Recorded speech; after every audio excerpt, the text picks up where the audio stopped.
Faisal Saleh, founder and executive director of Palestine Museum US, located in Woodbridge, Connecticut. Today, we're honored to have a distinguished guest, Francesca Albanese, and we will be starting right away. Just a reminder, this session is being recorded, and it's also streamed on Facebook. At the end of the program, you will be able to go to Facebook and watch the program again and share it with your contacts who might have missed the program. Krista? Well, I will offer a brief introduction of our honored guest today, Francesca Albanese. I'm Krista Brune. I'm a volunteer with the Palestine Museum US, tuning in from Madison, Wisconsin, which is Ho-Chunk country, the land of the Four Lakes of Turtle Island. Francesca is tuning in from Catania today and is an affiliate scholar at the Institute for the Study of International Migration at Georgetown University, as well as a senior advisor on migration and forced displacement for a think tank, Arab Renaissance for Democracy and Development. She has widely published on the legal situation in Israel and the state of Palestine, and regularly teaches, and lectures on international law and forced displacement at universities in Europe and the Arab region. Francesca has also worked as a human rights expert for the United Nations, including the Office of the UN High Commissioner for Human Rights and the UN Relief and Work Agency for Palestine Refugees. Francesca has been serving as the United Nations Special Rapporteur on the situation of human rights in the occupied Palestinian territories since March of last year. And in this capacity, she assesses the human rights situation in the occupied Palestinian territories and reports publicly about it, and works with governments, civil society, and others to foster international cooperation, and reports annually to the Human Rights Council. Specifically, she is charged with investigating violations of international law and gathering information to that end until the end of the Israeli occupation. I'm not going to summarize your findings because I think that would be best done in our discussion. So without further ado, I would just like to welcome you, Francesca Albanese, to the Madafa program at the Palestine Museum US. We're just so honored to have you. And I think our audience is very eager to hear from you. You recently submitted the report, is that correct? Yes, I submitted my second report to the UN. It was my first to the Human Rights Council, and my third report is being prepared. And one thing I noticed is that the state of Israel does not actually allow you to come to Palestine to gather and witness information on the ground. Is that correct? So that you had to work remotely in order to compile this report. But I know that you've worked with a number of individuals and organizations in order to be able to do that, including on the ground in Jordan. And I just wonder if you could talk about what is unique about this particular report. And then, I mean, there's so much rich detail. I think we just need to dive in.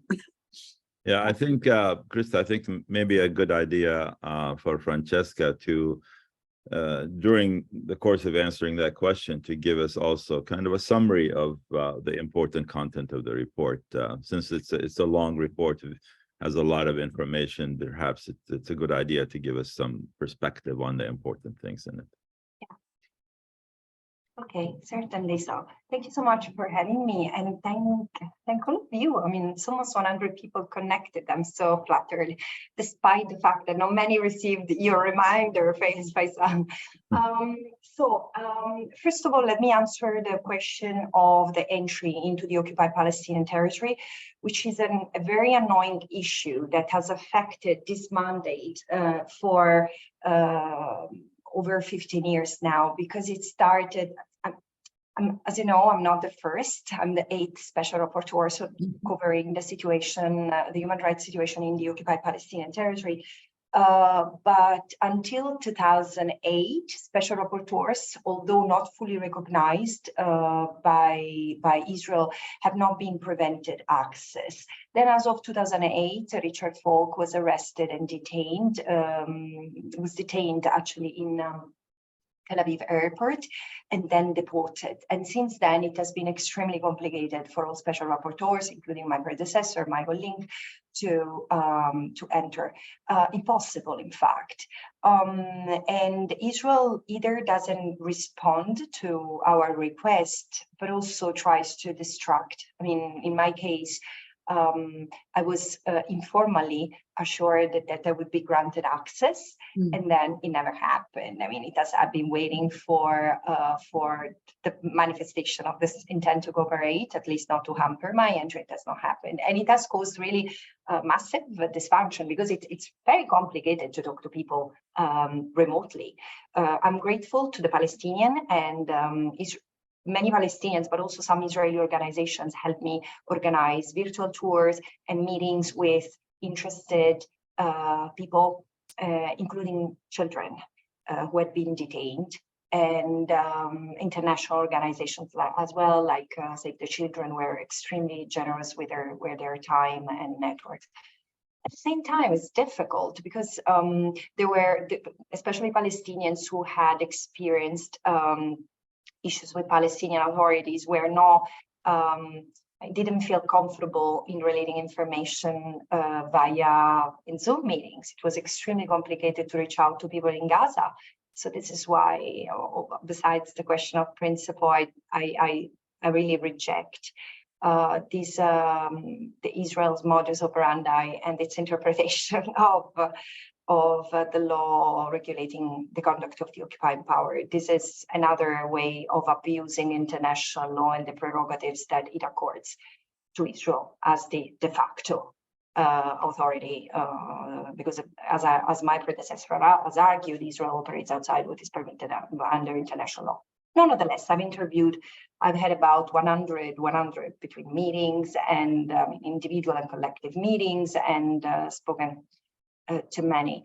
It took me 6 months to get the picture that then I synthesized in the report, which was, as I said in the beginning, and this is the sentence that Faisal decided to capture. It's very difficult to convey all what I gathered through these 6 months plus investigation into a 10,700 words report. Because there is a lot that couldn't be summarized, and in fact, one of the things that I regret is not to give more space to the voice of those I interviewed. But there was a tactical choice to make. But before I delve into the content of the report, let me say, because of it, my next report is going to be a sort of a continuum. I will try to capture a lot of what has remained outside, and so it will be another way of discussing this widespread carcerality regime that I described. But however, the content of the report delves into the arbitrary deprivation of liberty, which is massive in the occupied Palestinian territory, massive primarily at the hand of Israel as the occupying power. And there have been almost 1 million Palestinians who have been detained since 1967 by Israel. And the documentation of torture, mistreatment, the inhumane and degrading treatment is quite massive, and especially since the first Intifada. Since then, Amnesty International, Human Rights Watch, B'Tselem, Al-Haq have documented practices amounting to torture.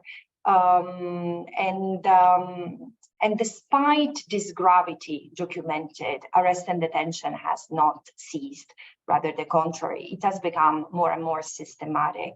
And events like the first Intifada or the second Intifada, or even the Unity Intifada, May, June 2021 demonstrates that mass incarceration is a tool to control the Palestinians. Now, many, especially in the West, perceive that these numbers are justified by Israel's security, because Palestinians often, this is what is said, commit acts of violence and even acts of terror against Israel and Israeli civilians. So, without condoning any act of violence, let alone act of terrorism that the Palestinians might have committed during 56 years of occupation, military occupation, which has been the vehicle to colonize the land that Israel has occupied since 1967. What I have studied and documented is that, in fact, that arbitrary deprivation of liberty, so deprivation of liberty in violation of international law, meaning when there are no material grounds or there is a violation of international law regulating arrested detention, is in fact a pretty recurrent characteristic of arrest and detention. So most of arrest and detention do not follow acts of violence committed by the Palestinians, do not follow acts of terror. In fact, those who are accused of terrorism are often shot during search and arrest operations or law enforcement operations carried out by Israeli occupation forces. So what I focused my attention on is why so many Palestinians are arrested. What are the circumstances and the legal grounds? So I discovered that there is, in fact, an incarceration governance. If we look, as I did, at the legal grounds that lead to arrest and detention of Palestinians, you will see that many of them are arrested for acts that are devoid of any offensiveness under criminal law. Like, for example, I often quote this because it's particularly striking, and it leads to mass arrest and detention, including of children. Participating in a gathering, having 10 or more people, participating in a gathering can be a demonstration, can be a vigil, but as an Israeli lawyer often reminds us, it can be also a wedding, which is not authorized by the army, can lead to 10 years in prison. Or this high level of imprisonment, 10, 20 years, are associated with many conducts. For example, entering a zone that is declared closed leads to many years in prison. But 20% of the West Bank, for example, is considered closed, a closed area, often because of military orders that declare the area, for example, doomed for training, military training. So this is the case of Masafer Yatta, where 1,200 people live, but many communities, about 38 communities, live in this area. So the fact that they live in a closed area make them illegal residents and therefore exposed to arrest and detention. Or, for example, entering an area that the settlers have marked with red zones, as Breaking the Silence denounces, makes them, expose them to the risk of arrest and detention, because they have entered an area where they would be forbidden. But for them, this is their land, because let's not forget, the settlements are on Palestinian land, and they are expanding so as to get more grazing and farming land from the Palestinians. So, and also possessing materials that are considered hostile, being part of a hostile organization, where hundreds, like 411 organizations have been deemed hostile by the occupying power, including major parties, major charities. I think that the 6 most important human rights organizations are accused of terrorism. So the grounds are many, but so this is why I concluded it takes very little to be arrested by Israel.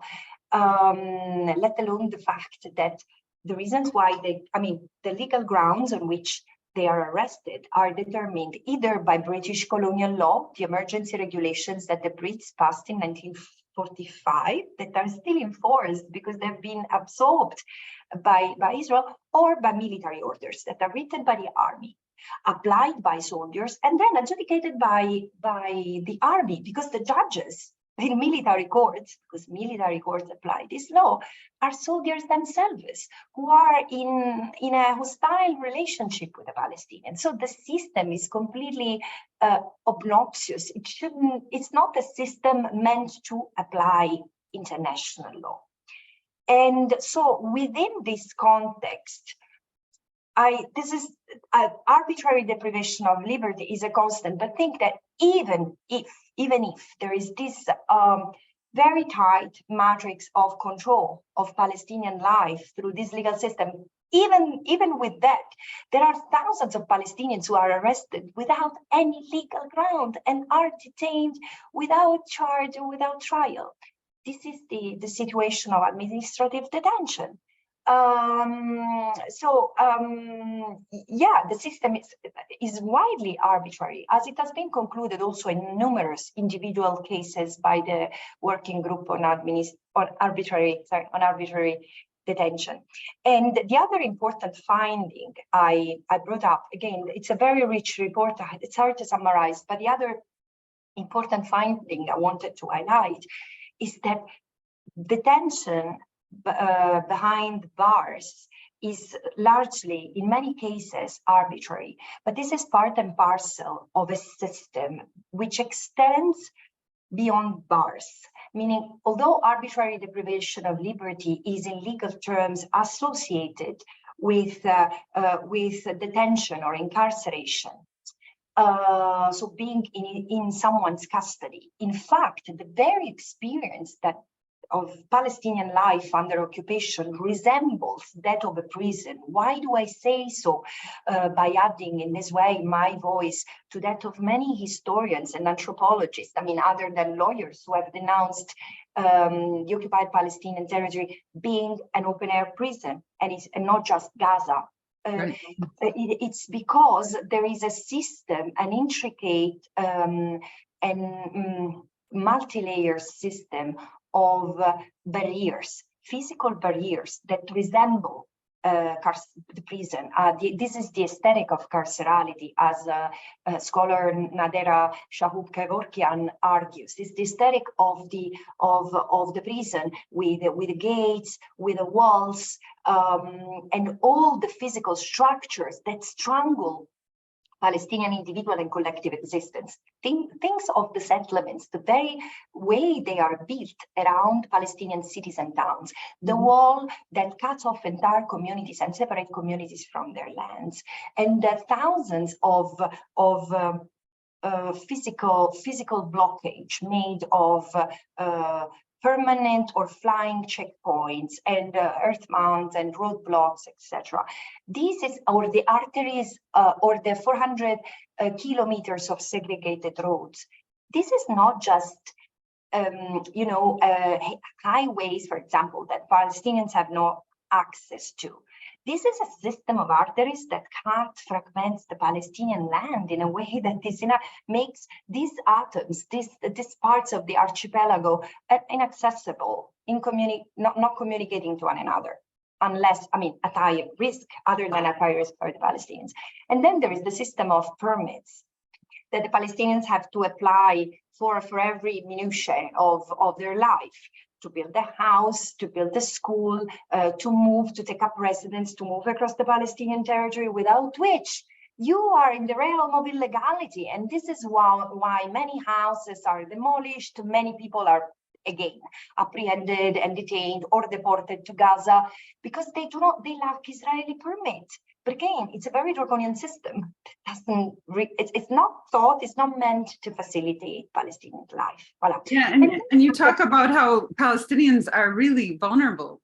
All Palestinians are vulnerable to arrest, and also the way the technology is used to confine Palestinians and monitor them. That's part of this whole equation as well. No, and also the last point I wanted to make is that the control is not exercised just through these means. There is a high level of digital surveillance that has built up over time and is connected to the permit system and to the physical barriers I described, which makes the Palestinian population the most highly surveilled population in the world. Voilà, this is what I found, and this is Right. of course. So rather than individuals, it's not about individuals being accused of a crime, if you will. It's about the entire Palestinian population being subject to all these what you call tools of physical, bureaucratic, and digital confinement. Krista, Corrupts life. let me ask Francesca if you can elaborate on the method of surveillance and how pervasive is it? Yeah, it's very pervasive, and I was lucky because in a way this is very difficult and complicated to discuss and report. But there is a recent there are a couple of reports that came out recently. One by Amnesty International, Biometric Apartheid, and another, and also the work of a Palestinian organization called AMLE, which monitors and denounces violations of international law connected to digital surveillance. So digital surveillance happens in different ways. There is the most common one, which we are all used to, it's the CCTV cameras. And Hebron and Jerusalem, but Hebron first, have been two sort of pilots with this high connectivity between, as I said, physical barriers, for example, the checkpoints, the revolving doors to move from one place to another, which only opens after capturing the biometric information of someone's life. I mean, this is absolutely against the right to privacy, because it's not that you can acquire people's information without consent, but this happens. But then on top of it, there is another system, which is the wolf pack. So there is a huge database. So there is the blue wolf, white wolf, red wolf. So one is the database on which all the information concerning Palestinians in the occupied Palestinian territory is stored. And how is this information gathered? Through the army and the occupation force, Israeli occupation forces, which have an app that acquires information on the Palestinians, again, against their will. They're forced to be taken in pictures, but also the settlers have access to this database. So through two different applications, which means that anyone, any Israeli being in the army or being a settler can easily access information on can easily gather and easily access information on any Palestinians. And then there is a triangulation of the information, medical records, education records, personal information, the use of social media. It's not even the content of the communication, which is what is at risk, is also the network of contacts that these applications allow to be completely monitored, and it's super pervasive. Incredible. Krista, you can go on. You know, I have a quick, just a question about language. I noticed that you say the occupied territory. Can you just help us all understand when the language changed from occupied territories plural to singular? Is it because officially Israel is not in Gaza, and so therefore we're not really talking about Gaza, or what's going on there with the language? No, this is me. This is me being picky, because the title of my mandate is Occupied Territories. But look, for me, the Palestinian territory is one. Now, I mean, some of the gentle detractors call me the special rapporteur of the minor occupation, the one which started in 1967. But we know that the Palestinian people have been displaced from mandatory Palestine since 1947, and then in 1948, when Israel was created, in the territory that was mandatory Palestine. And so out of which there are portions of non-contiguous territory that remain but they're not territories. It's a one territory, and it's one territorial unity, which, according to international consensus, should be the state, the sovereign state of Palestine. I do not have an opinion on whether this will effectively happen or not, but this is what international consensus is.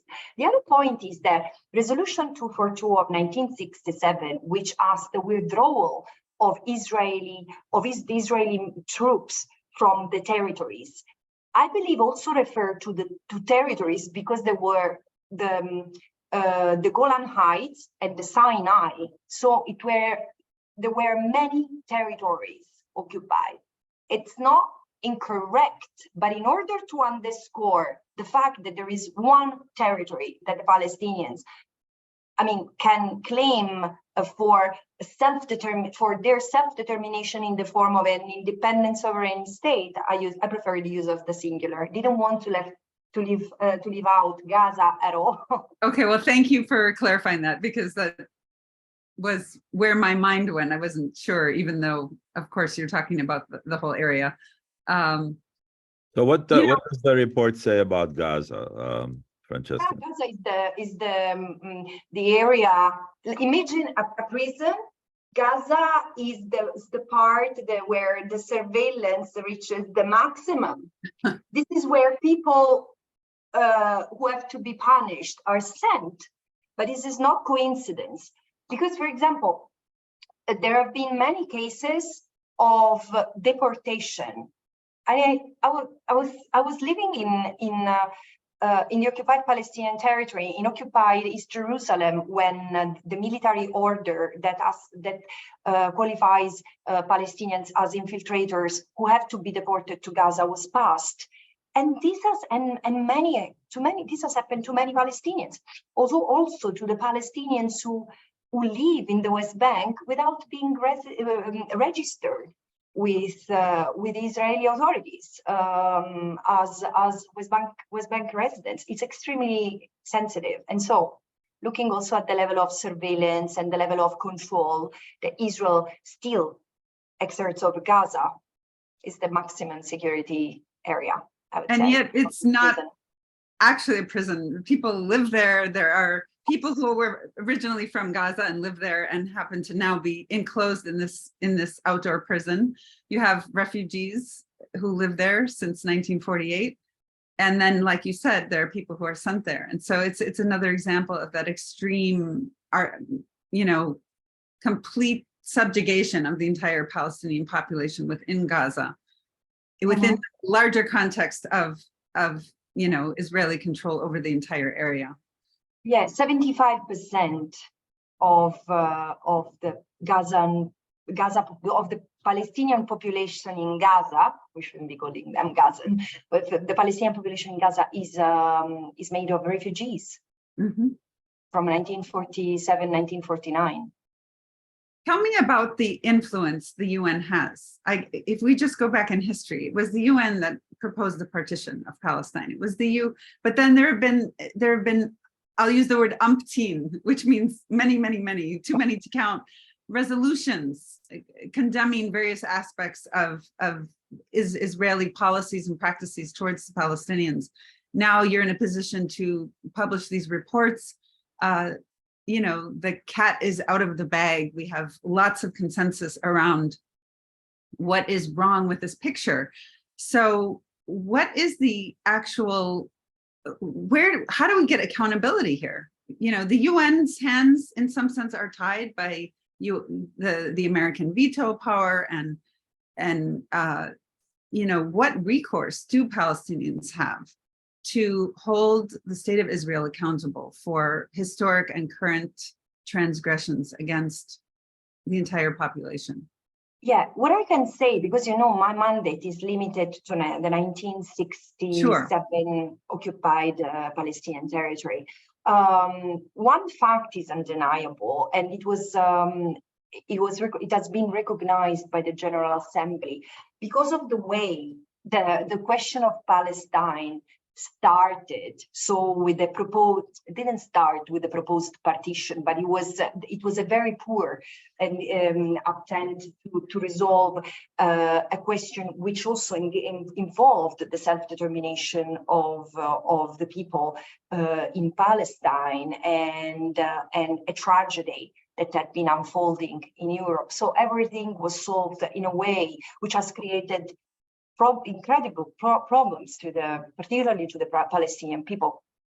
And then I would like, if I have the chance, also to say a few words on why I don't think that I think we should use a more inclusive language, and this is not just about Palestinian rights. I think it's also the application of international law is necessary also for the Israelis and for their well-being and their safety, and we can elaborate on that. But now, going back to your question, while there is a historical responsibility and the legacy to also the UN to be addressed,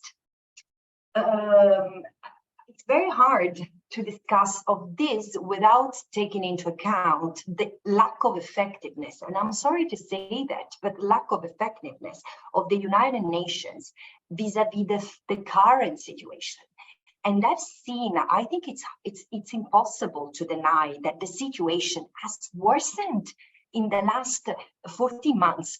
Since I started my mandate, I've seen and I've followed the situation in the occupied Palestinian territory for a few years now, and I've seen that like the human rights indicators are continuing to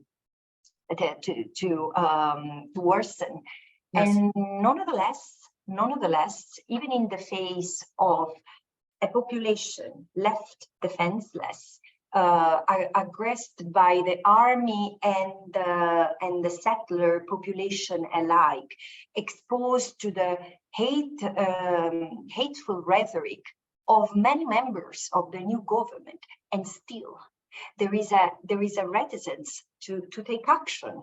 I really think that this is extremely problematic in the current operations of the United Nations, which on the one hand are very present with their humanitarian apparatus, on the other hand are lacking effectiveness when it comes to political solutions in line with international law. Right. So there are all the, the UN Declaration of Human Rights, the international law. I mean, we have all these guidelines, if you will, to recognize and be able to name what an action is. Is it a violation or not? And yet there's no accountability in terms of responding to those actions in the case of Palestine. And that's why I'm just asking about it. I'm sure the level of frustration among Palestinians has gone not only through the roof, but all the way to the stars, in terms of not only the lack of, the hands of the UN seem to be tied, but there's also this ongoing denial of the severity of the situation from the US government, from the European Union, and these are the players that allow this situation to perpetuate. Yeah. And so, what do you do with that as a UN representative, or as a Palestinian, or as someone who is advocating for a just outcome to this madness? I cannot respond for the Palestinians, of course, but as a UN independent expert, I think that my role is to continue to do what this mandate has steadily done for the past 20 years, denouncing how far the practice in the Israeli practices in the occupied Palestinian territory have gone from compliance with international law. And with it, by condoning it, but not taking steps to stop it, how far the international community has gone from compliance with international law, tarnishing the reputation of the entire UN system. Because again, I don't think that the case of Palestinians is unique. And in fact, if we remove the the specificity, the frame of the regional specificity, Israel versus Palestine, the Palestinians. I mean, this is a recurrent tragedy that has befell many indigenous people. Sure. And some are completely forgotten, Right. like the Sahrawi, I wouldn't say the Kurds. They are not forgotten because they keep on also being an indigenous people who stand for itself, and it tries to not make its case go into oblivion. But many indigenous communities, the plight of many indigenous communities has gone forgotten. And this doesn't happen for the Palestinians. The Palestinians keep on resisting. But I would say there are one important issue that we need to tackle, we need to address. This is not a question of irreconcilable rivalry between the Israelis and the Palestinians. What's going on right now in Israel, which I cannot comment on, but looking at its impact on and its connection with what has been going on for 56 years in the occupied Palestinian territory shows that in fact, the fate of the Palestinians and the fate of Israelis, it's much more connected, and the well-being of the one depends also on the well-being of the other. The safety of the one depends also on the safety of the other. So this is why I wanted to say before, we should be able to use a more inclusive language without downplaying the fact that Israel as a state has the upper end and is the occupying power, and is the state that advances a colonial agenda in the occupied Palestinian territory. At the same time, there are many Israelis who have stood against the system and continue to do so, and we should be able to use a language that includes them. Of course, and we've brought such Israelis on this program who have made films or who are contributing in one way or another to making a difference on the ground. So I totally hear you, and we hear you at the Palestine Museum as well as an institution or as an organization, that how important that is to honor the diversity of voice and the fact that there are people coming together to look out for the interests of both peoples. And the power differential, of course, makes it very complicated because the Palestinians are incredibly vulnerable compared to the state of Israel in terms of what leverage they have. And yet, as you said, they continue to resist in numerous ways and keep the issue at not necessarily front and center, but at least something that people need to pay attention to. So I guess I want to go back to, how do we get a sense of urgency? I mean, clearly you have a sense of urgency, and there are Israeli human rights organizations and Palestinian human rights organizations and individuals, who have a sense of urgency and are calling for change and calling for, a future that does not put Palestine, what I would call, in the shadow of the state of Israel. So where does that sense of urgency come from in where we have change? Everybody wants change. If you're subject to this kind of treatment, you want it to stop. It's very basic, simple understanding at a human level that children should not be incarcerated, that the arbitrariness of this apparatus, as you call it, is completely unacceptable. And you have even said in your report that Israel's violation of liberty against the Palestinians as a group constitutes war crimes. So, where's the sense of urgency? And things are only getting worse, as you've documented very well in this report. Well, I think that the sense of urgency comes from different let's say, sources and different triggers.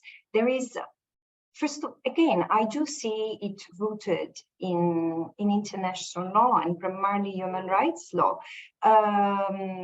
There is the need to protect, to save human life and human dignity. I don't see that happening without putting an end to this avaricious occupation that Israel has put in place, which again operates outside what is permitted under international law to pursue a goal which is itself illegal and a war crime. The creation of settlements is illegal. It blows my mind the way politicians discuss on whether settlements should be freed or not. Of course, because they are a war crime, and they've been a war crime since the very beginning of the Israeli occupation. So there is a need to enforce international law in its, as I often say, regulatory and remedial function, also ensuring accountability, having investigation over the massive violations that take place, many of which amount to alleged war crimes and crimes against humanity. So they were a massive, comprehensive investigation. Because again, as I said, they are systemic. The arrest and detention of children and the massive recourse to administrative detention over decades, again, these are elements that put at risk the very existence of the Palestinian as a national group. So there is a need, a protective need, to answer your question in a nutshell. So there is a protection related need that pushes me to urge the application of international law and to call for a urgent solution. But also the need to preserve the system. I think we live at a time that is exposing the fragility of the international system that has emerged from the ashes of the Second World War, and respect for common rules that we have set altogether is a guarantee for everyone's safety. And it seems that this is being questioned by the very states who so much have wanted those rules in place. Yeah, well, I guess, as you said, you can do the reporting, do the investigating, and hold people accountable to the very guidelines that they've set for humanity itself. So I want to see if there are a few questions here. We have some people have their hands up. Let me see if it's for real or just by accident. Nidal Jabbour, you have a question? If not, please lower your hand. Yes, I do have a question. Go ahead. Just 1 second. Let me just fix this. I don't. Do you see me, guys, or no? No, not yet. No, I have to allow you to be seen. So just okay. Hold on 1 second. I can ask a question. I don't. That's fine. Okay. Okay. You can if you accept my invitation, you'll be able to turn your camera on now. Okay. Well, are you able to turn Nidal, you're also muted. There you go. All right. Yeah, okay. Thank you everyone for this important meeting and this important discussion. My question is, I think we haven't been effective so far in defending the Palestinian people because we have been using the wrong arguments and the wrong discourse, and we're dancing around the real crime that's being committed against the Palestinians. As Francesca has been saying, there is a threat and there is a designed program of annihilating the Palestinian people and to harm the Palestinian people and to destroy the existence of Palestinians as a nation. And as she knows, this is the definition of the crime of genocide. This is not an occupation. This is not just an apartheid. This is not just settlements. What has been going on and designed since 1900 and since 1917 and since 1922 is a crime of genocide to get rid of the native population of Palestine. by every definition and mean and proof of their intentions that are documented everywhere, this is a crime of genocide.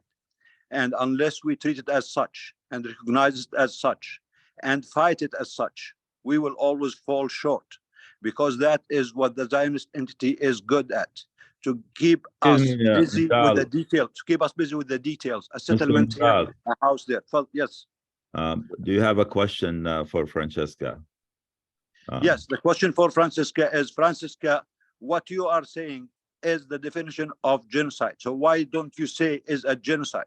Why don't you put it on the UN agenda that this is a crime of genocide so we can fight it as such? You are saying all the elements of genocide, but you are avoiding to label it as such and fight it as such. And if we reach the right diagnosis, then we can worry about how to treat it. But as long as we keep busy with fighting the details, permits here, a checkpoint there, a settlement here, a displacement here, these are all designed by the Zionist entity to keep us busy with the details.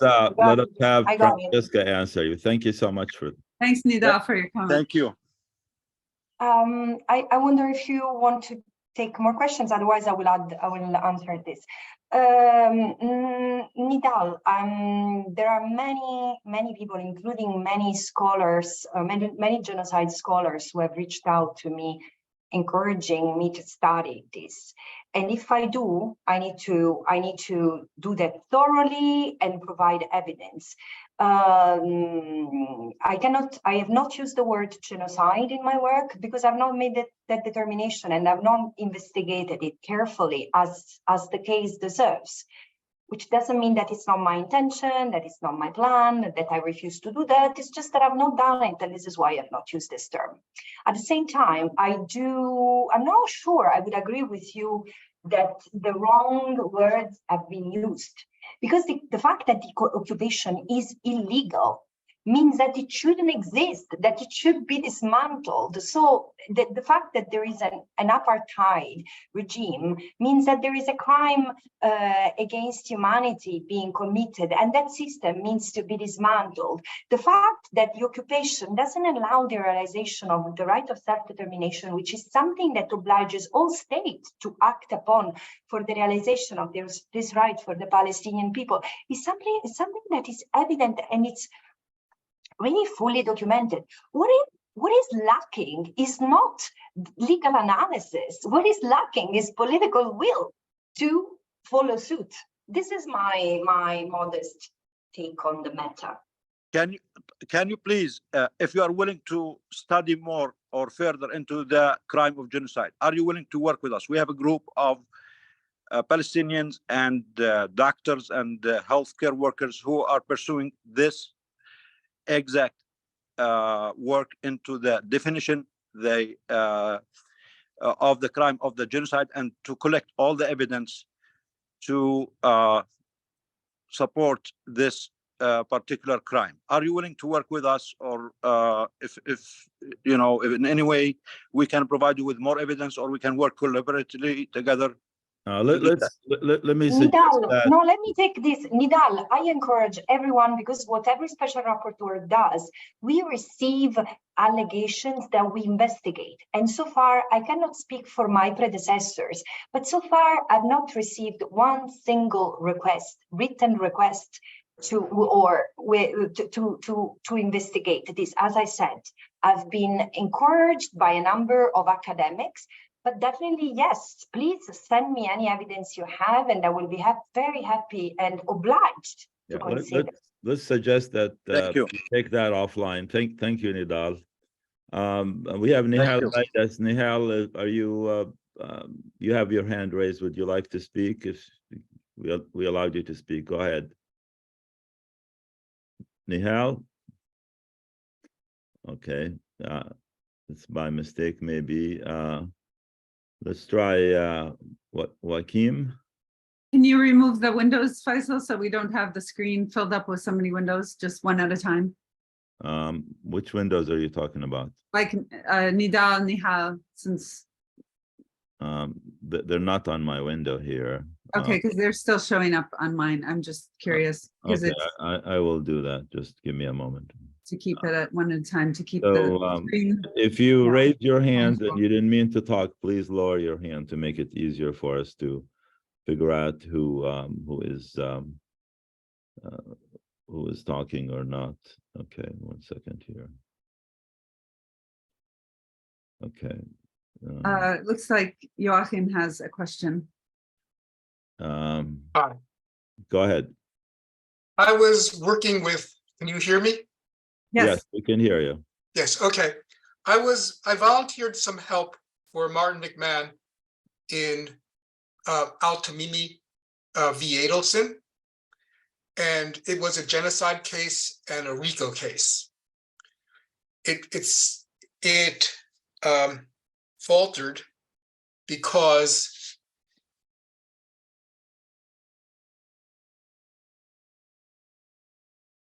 Are you still there?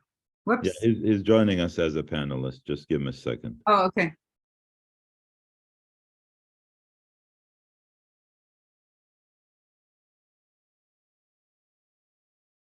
Unmute yourself, Joachim. You're muted.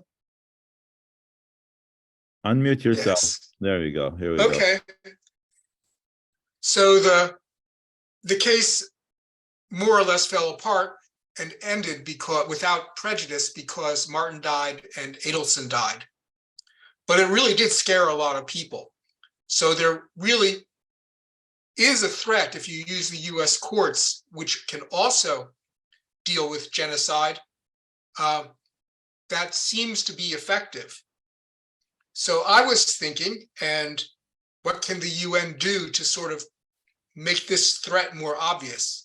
Well, in truth, the people who were working on this case would like to revive it, but that seems to require a lot of money. But I would like to see a UN resolution which demands the US start enforcing its criminal anti-genocide law. Those are, 18 USC section 1091 and 18 USC 2339A. I think people would notice, and I'm not sure that the US could actually veto such a resolution. Those statutes were necessary to enable the International Convention for the Prevention and Punishment of the Crime of Genocide in US federal law, which is part of the requirement to be a signatory to this contention. So would that work? Would that be helpful?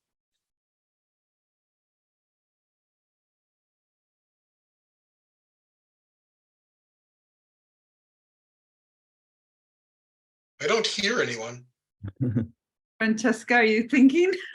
No, I'm thinking because again, it's not that I don't want to answer questions related to genocide. Again, the question concerning the determination of genocide is the intent. It's not, there is not just a physical element. There is. I understand the intent. I'm a genocide studies expert. But it's something you need to prove, and you need to document. It can be proven. We worked on it with, I worked on it in Al-Tamimi versus Adelson. We certainly could prove it to the satisfaction of the US federal courts, which uses different standards than the ICC, for example. Yeah, but yeah, it can be proved. I'm not discarding or disregarding at all the relevance. Yeah, no, but I understand your position because I work with lawyers. I'm saying something different. Joachim, let us speak, please. Okay.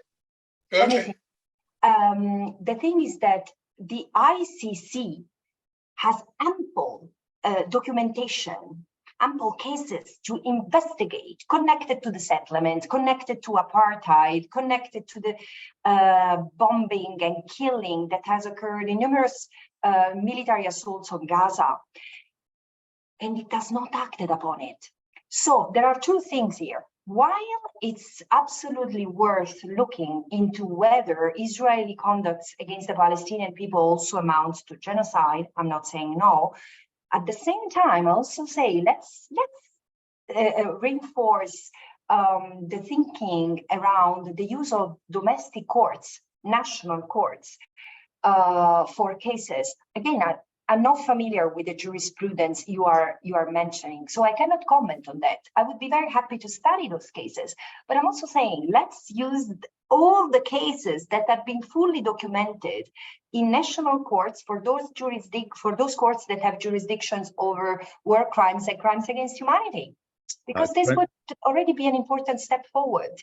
Francesca, you might be familiar with the Italian law, right? Are there anything in the Italian law that gives us an opening for taking to court people on No, the thing is not Italy is not a good case, but there are cases. Well, there are two things that come to mind.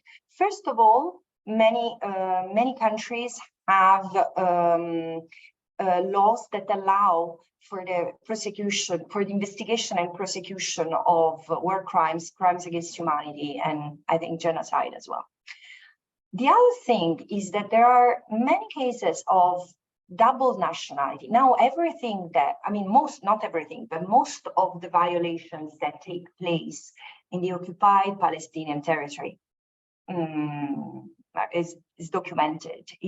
There is video footage. This is something that was not necessarily available 30 years ago. So all this might constitute evidence or might be part of something that constitutes evidence. So for people who have double nationality,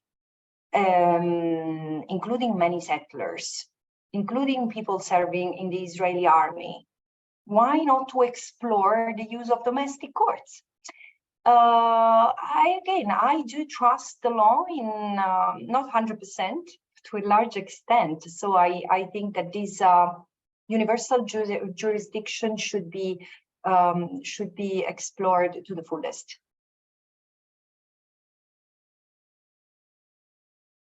Francesca, I wonder if we could switch gears. You mentioned that your post focuses on post-1967, and of course Oslo is part of that time frame, and there are security arrangements through the Oslo process that have enabled, created the Palestinian Authority and resulted in security arrangements between the Israeli army and the PA. And I wonder if you could just comment on that, because you do in your recommendations, of course, ask for the PA to stop facilitating this arbitrary detention. And so if you could just comment on that piece of this puzzle, I would really appreciate it. Yeah, Lisa, just for those who have not read the report, I also received allegations of violations committed in connection with detention, with arrest and detention that are committed by the Palestinian authorities, both in Gaza and in the West Bank. And while both of them present layers, of challenges, I found one particular aspect difficult to deal with, and I noticed that it was difficult to deal with for the Palestinians themselves, because they describe the system as a revolving door. Many of them, and there is a pattern of students being arrested and detained by the Palestinians for security reason, and then they often get mistreated, they often get abused while in Palestinian custody, and then as they leave the Palestinian detention center, they get apprehended, arrested, and detained by the Israelis. So this is the system that they call Bab al-Duar, revolving door. It's extremely disturbing. And there is also the case of Palestinians arrested on security grounds, but again, often without clarity of to what extent they have violated. They have not acted in line with or the exercise of their rights, and therefore I concluded there are cases where the Palestinian authorities themselves add a layer of oppression to the Palestinians under occupation.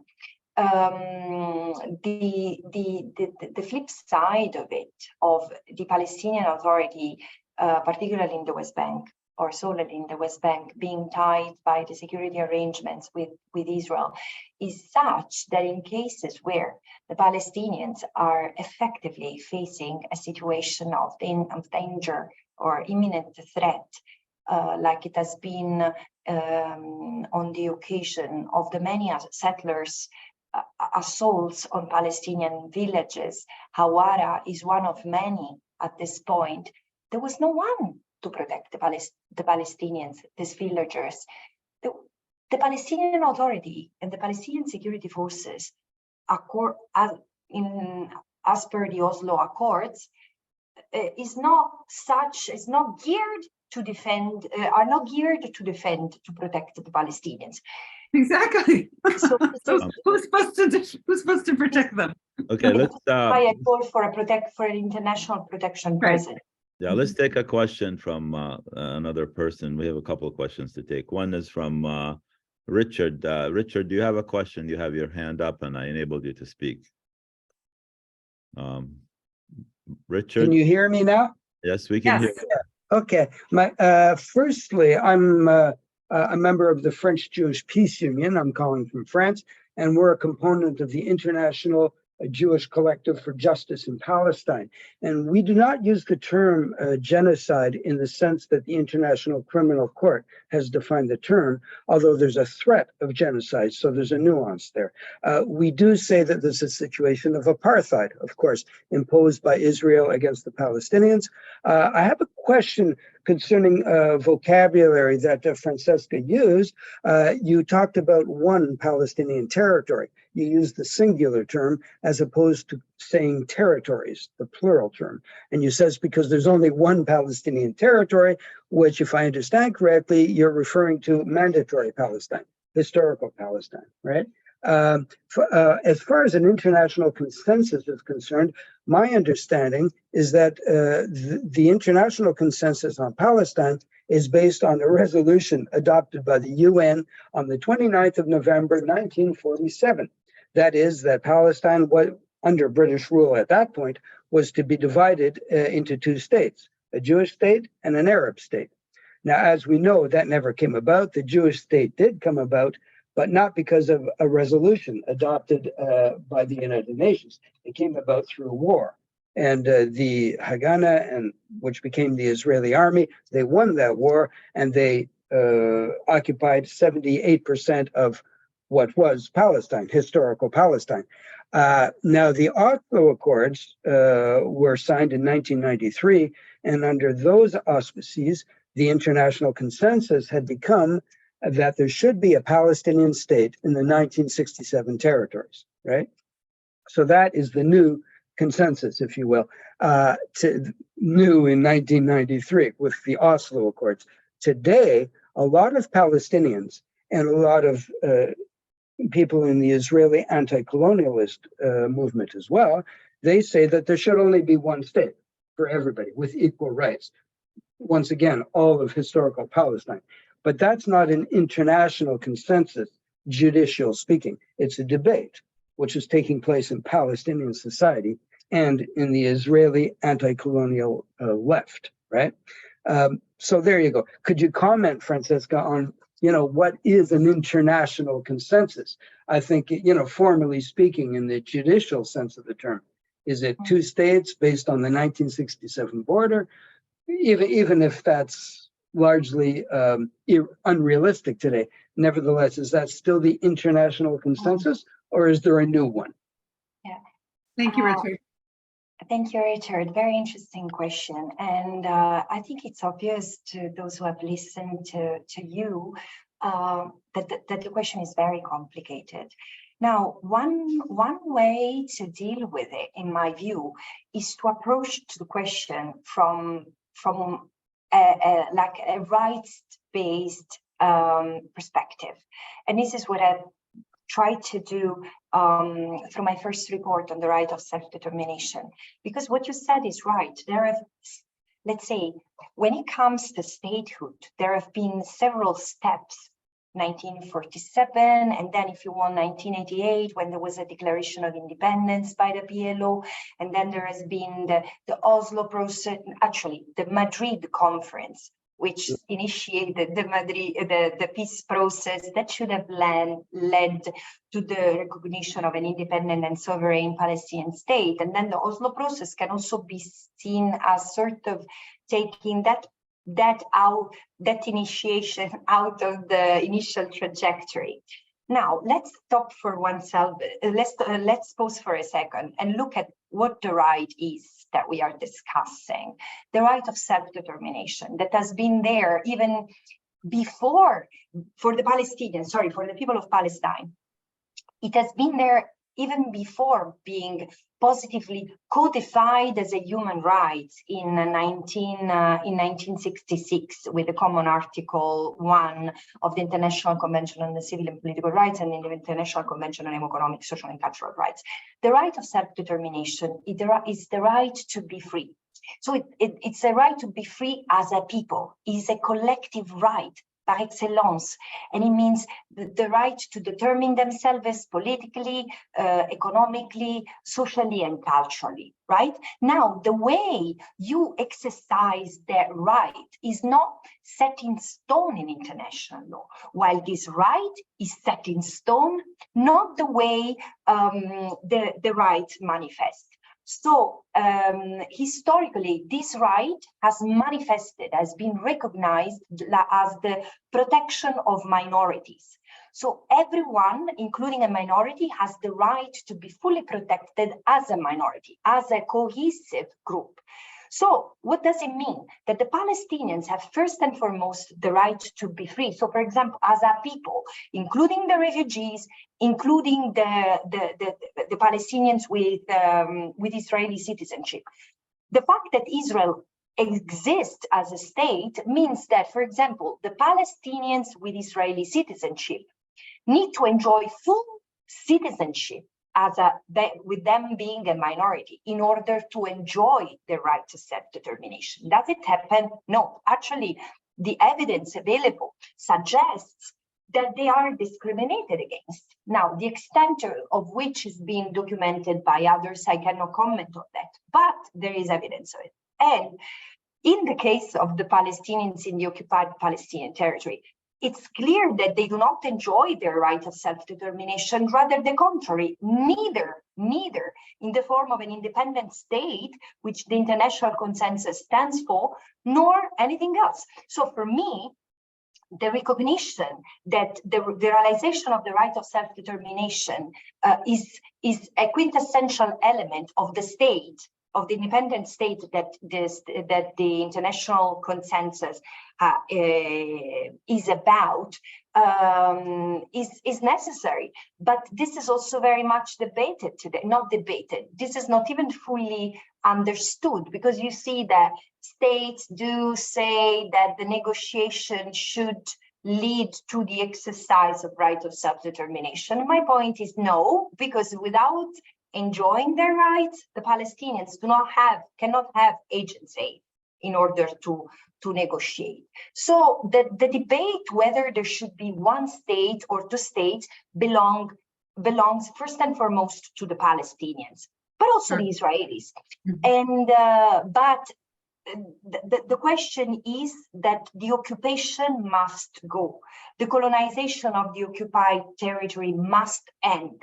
This is the precondition for the Palestinians to enjoy the right of self-determination. And once they have that, they will determine whether they want to be a separate state or one state so together with Israel. What is today Israel? We have a raised hand from Nabil Satter. Nabil, go ahead. You're able to talk. Unmute yourself, please. Good here.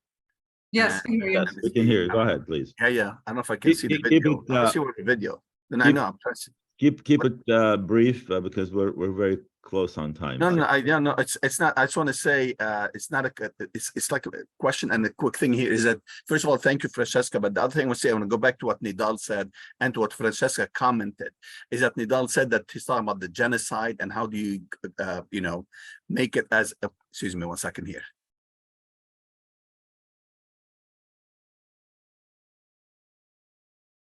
Okay. Yeah, 1 second here. There, now we see you. We see you. Just You need to unmute. unmute yourself. Nabil, we don't hear you. Unmute yourself, please. Sorry. There you go. I didn't. Okay. So all I want to say is it's a fantastic conversation. I want to show one comment. Nidal and Francesca. Nidal, you offered to work with Francesca on the genocide. Francesca accepted. So I want to say is, I think we should work together. I think we should try to push this thing as much as we can. Keep pushing the envelope to try to get this thing to some sort of resolution. And if we keep mincing the words and trying to be nice, I'm not saying that Francesca did.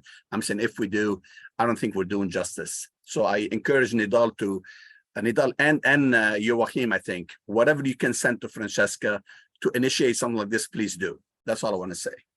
Thank you, Nidal. We also have one final person that we have a couple of people still. Samia Khouri. Samia, we're allowing you to talk. Samia, go ahead. Samia, you're allowed to talk. Okay. How about Evelyn? Evelyn Ofer. Evelyn, you can talk now, Evelyn. Okay, yeah, let me get my join us. Okay.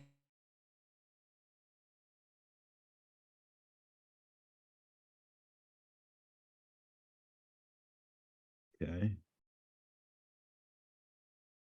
And Evelyn, you could Unmute yourself.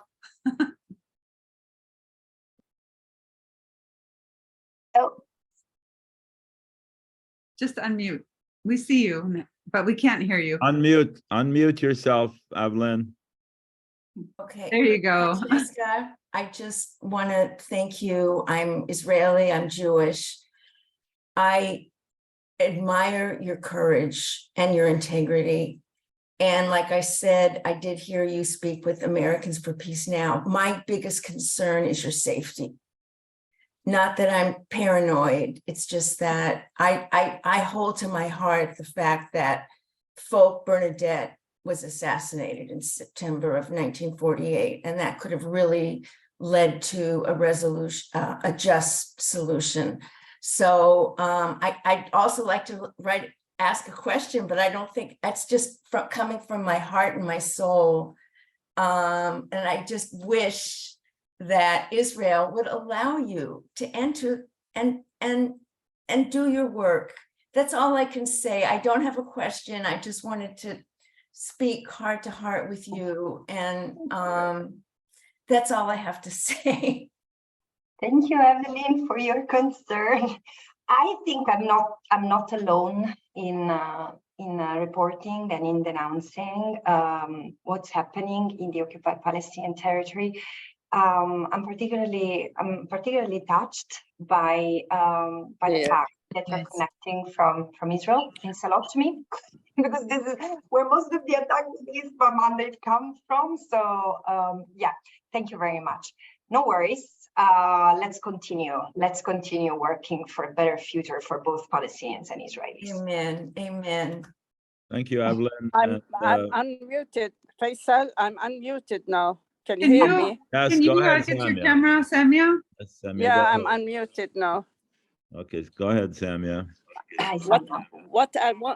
What I wanted to say actually is how come Israel can get away with all these violations of human rights? I mean, the European Union supported the building of a school a few months or last year maybe. The Israelis demolished the whole school.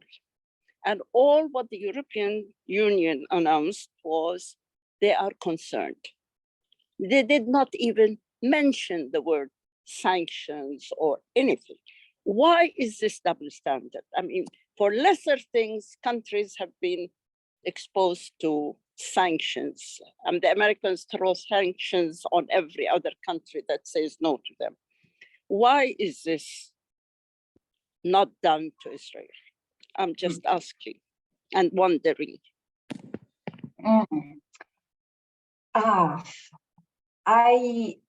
Okay, I'm not sure I'm the best person to articulate why. In the sense, I do see a number of reasons or issues that are connected to the why. For me, the very fact that the countermeasures afforded by the United Nations Charter or the consequences that should follow a series of internationally wrongful acts, and the very fact that there is not a visible international criminal investigation, meaning that there have not been investigators sent by the prosecutors of the ICC, let alone him traveling to the occupied Palestinian territory. This is a problem. It doesn't matter why, because I think there is a selectivity in the way, let's say, Western countries apply international law. Western countries are not the first or on the list of those who violate international law. Unfortunately, human rights violations keep on happening worldwide. But what is unique in this case is that the West strongly protects, helps shelter Israel from criticism. I agree with you. Why it happens? Again, I cannot tell you fully. This is not my expertise. But on top of it being problematic, I find elements of racism that I'm already collecting, because I want to investigate this phenomenon of anti-Palestinian racism that spreads far beyond the borders of the territory where the Palestinians live, actually of the occupied Palestinian territory for sure, but leads also governments in Europe to take stands that represent an infringement of freedom of expression. For example, commemorating the Nakba, or having a vigil for Shirin Abu Akleh, or even exercising the right to protest the trade of Israeli settlements. Everything is, there is a shrinking space in Europe, which is extremely worrisome and disturbing. And I say that as a European, as someone who strongly believes in the need to protect the freedom of expression first and foremost, because this is the right that we need in order to expose the fallacies of the system. So, there is an element of anti-Palestinian racism which echoes a sort of racism that still exists in former colonial countries toward it's the West versus the rest. And again, I don't say that proudly, because I'm from the West, I'm from that part of the world, but I do recognize that trait in the way we treat the Palestinians, in the way we ignore what's happening to the Sahrawi, in the way we treat migrants and refugees. It's racism. We have one final person speaking, and that's Anton Leifson. You're enabled to talk. If you'd like to go ahead, please.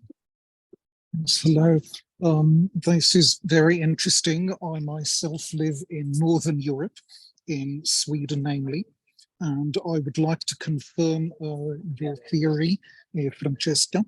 We have a history of suppressing and oppressing, excuse me, not we, but my state power elite has been oppressing the indigenous people, the Sami of Northern Scandinavia. And there I do have evidence of anti-Palestinianism, anti-Semitism combined with anti-Palestinianism. And I would very much like to speak to you about that, correspond with you in the future. I've been assembling material since 1976, when I was 13 years of age. My relatives are divided on the question of Palestine and Israel. Some of them are supportive and some of them have become convinced and have seen the evidence that I've provided them with. And it is true that, yes, there is racism, there is a history of colonialism and imperialism, and there is also the very crass reality of alliance politics in the world. And basically the Middle East around historical Palestine and the Arabian Peninsula belong to the US. And the US does not like to leave off territories to other superpowers. So these are my conclusions. And I have just one short question to you, Francesca. Can you hear me? Yes, you can hear you. Lovely. My question is, Francesca, do you notice any state, a member state of the United Nations organization that truly and honestly wish to protect Palestinians? The Saudis have the means to pressurize, but they won't do it. The US and its closest allies in NATO will not do it. What states would like to do it? Protect Palestinians. Have you noticed the existence of any such state? No. Oh dear. Sorry, no. And if you allow me to elaborate, I know that it sounds very depressing, but because I believe that what you are asking is, do you really see someone doing that? No. Because doing that requires courage and no one, it requires more than courage, requires concrete steps, concrete measures. And I think that we cannot say that all states are alike. I do see a number of states. One second, Francesca. One second. Somebody has the iPhone or something on. Can you mute everyone? There we go. Okay. Mute your other I think device. with Anton with the TV on. Go ahead, Francesca. Sorry. And no, that's okay. So I don't want to name states, but I can think of, apart from those, again, who hide themselves behind this culture of denialism that Israel is doing what it's doing, denialism that even many Israelis who have not denounced what Israel is doing as crimes are in fact doing that, are denouncing the apartheid, are denouncing decades of oppression of the Palestinians. Again, there is a denialism of this. So there are states actively doing so. And why so? For many reasons. But what I find absolutely horrendous is the fact that many states are getting into such a such a level of business, especially for military and security services with Israel, that these doesn't allow them to take a step back and to use their voice to exert scrutiny over Israel's practices. Now, so apart from those states who are in denial, then there are certain states who recognize what Israel is doing and want to take a firm stand, and they don't do that because they don't want to do them alone. And the states like that are in Africa, are in Asia, are in Europe, and so this is the case. There are states who do not they do see what Israel is doing, but they don't necessarily, this doesn't trigger their interest. So there are those in denial, there are those who are not in denial and do not take a stand, because in any case, they don't feel powerful enough. There are those who do not care, they see exactly what happens and they don't care. I do not see anyone starting to take measures against Israel. And this is not a good start, but this is where the problem is. Exactly. And I want to point out something you mentioned in your report. You say the occupied population, basically Palestinians, are indirectly subjected to a paradoxical and unlawful duty of allegiance to the occupation itself, which is just kind of sums up the absurdity of the situation where Palestinians are required to pay allegiance to a system that is oppressive to them. And also the court system does the same. And so without some kind of outside influence or whole countries and governments taking a stand, where will the change occur? And I know that you do call on these third states, as you call them, to step up and use the diplomatic and political and economic measures at their disposal to be able to pressure the state of Israel to, to shift away from these policies. And yet we don't have, as you said, the political will to do that. And it's depressing. It is to end on that note, but we have to realize that is where we are, and then work from there. But can we close on a positive note? Oh, of course. Again, I didn't mean we're closing that second, but yes.